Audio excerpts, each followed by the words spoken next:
When did you finally understand your family would never be there for you? I was 21 and living in a cramped studio above a laundromat that ran its dryers until 2 a.m. The story takes place in late October, the week the cold finally settled in for good.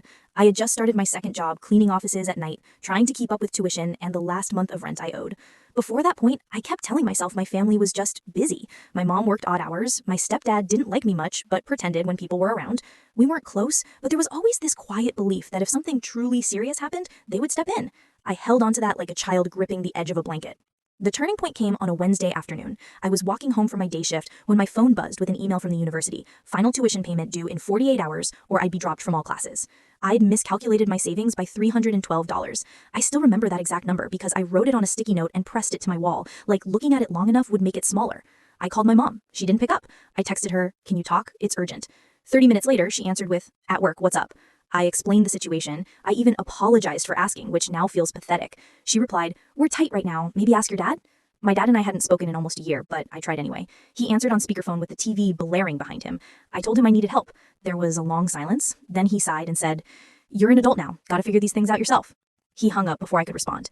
I sat on the edge of my bed, staring at that fluorescent sticky note. The smell of detergent from downstairs drifted into my room, sharp and chemical. Cars passed outside too fast, like everyone else was hurrying towards something that wasn't for me.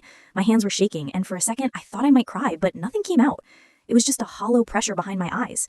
There's this small object I still keep, a keychain my mom gave me when I moved out at 18, a cheap metal thing shaped like a tiny silver house with the words, "You'll always have a home with us."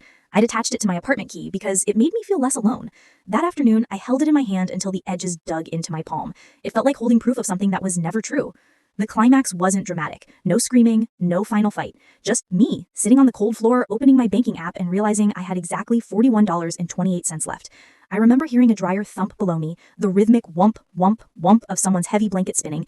I stayed like that for maybe an hour, leaning against the wall, accepting that no one was coming. No one was going to pick up the phone on the second call. No one was driving over with an envelope of cash or even saying, "We'll figure this out." That night, I cleaned offices until almost midnight. I picked up an extra shift the next day. I sold an old tablet to a coworker for $70 cash. I skipped meals. I paid the $312 with 6 minutes left on the deadline.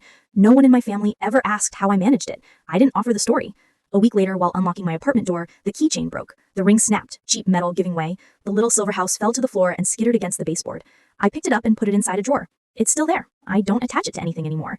Life is easier now. I'm not rich, but I'm steady. I don't expect my family to change. I don't resent them the way I used to either. There's sort of a peace in accepting reality as it is, not as you hoped it would be. I learned to be my own safety net. And that's the day I realized no one was coming to save me.